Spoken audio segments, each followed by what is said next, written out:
Le médecin, que je remercie beaucoup, qui m'a enfin diagnostiqué, ce médecin, il m'a dit vous avez certes une maladie qui est relativement grave, mais vous avez de la chance, il y a un traitement. Depuis pas longtemps, mais il y a un traitement.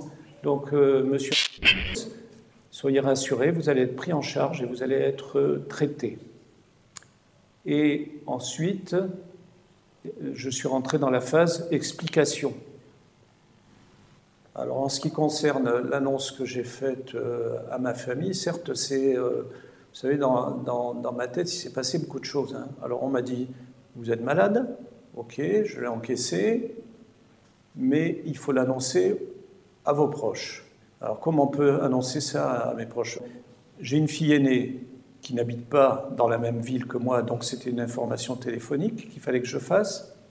Pas évident au téléphone d'expliquer certaines choses. Il a annoncé les choses au téléphone parce qu'on habite à 1000 km d'écart et que du coup, il n'y avait pas possibilité de se voir pour discuter.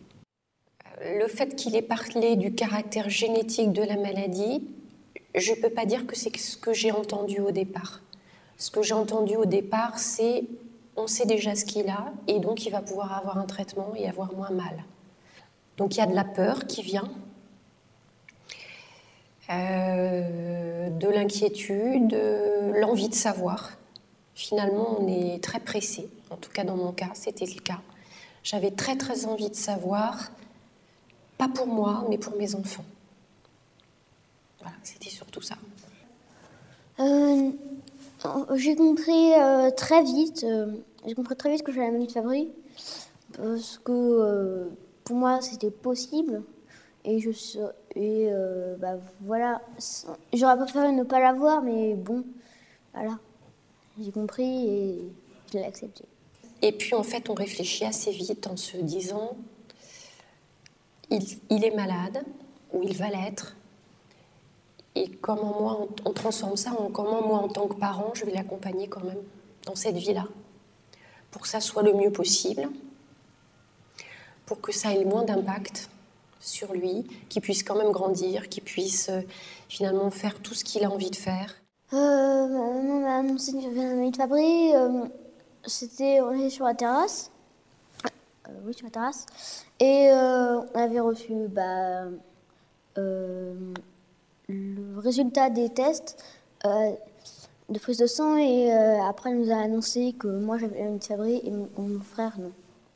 Donc on savait qu'il fallait qu'on utilise des termes clairs, des termes simples, des images de choses qu'ils pouvaient comprendre.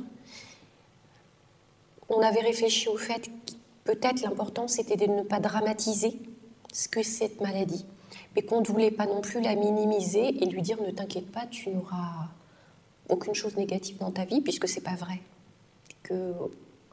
On avait en tout cas une très forte intuition, c'est qu'il fallait être dans le vrai, sans exagérer ni dans un sens ni dans un autre. Ça, on l'a ressenti très très fort comme une intuition. Et c'est ce qu'on a fait. Donc on était sur notre terrasse, c'était le 9 octobre, c'était le jour de l'anniversaire de mon grand garçon. On les a réunis tous les deux, il y avait donc leur papa, mes 2 enfants et moi. On avait envie d'être que nous, pas une famille, pas de grands-parents, pas d'oncles et tantes, que nous, parents-enfants. On était sur la terrasse, on était tous les 4 assis. On leur a demandé de venir s'asseoir. On leur a dit, voilà, on va vous donner le résultat. Et puis, on a pris la parole et puis on a dit, voilà, Adrien, toi, tu ne l'as pas. Et puis toi, Maxime, par contre, tu l'as. Je pense qu'il faut quand même y aller à pas de velours dans la démarche. Il faut le faire en liaison avec le corps médical et éventuellement des psychologues. Il faut choisir ses mots. Il faut essayer de ne pas faire peur. Il faut essayer d'informer, mais ne pas affoler. Par contre, sur la manière de l'annoncer, je crois que c'est peut-être quelqu'un qui vous connaît bien, qui peut vous aider à trouver en vous quelles ressources vous avez pour le dire. La ressource, ça peut être aussi de dire « mais moi, je ne suis pas capable de l'annoncer à mes proches, je préfère que ce soit le médecin qui le dise ». Parce que quand on n'est pas capable soi-même, peut-être qu'il vaut mieux que ce soit un tiers qui l'annonce. Pour mon ex-mari et moi, c'était très important en tant que parents. On se sentait responsable et on pensait que c'était à nous de le faire et que c'était pas un tiers. Mais ça nous appartient.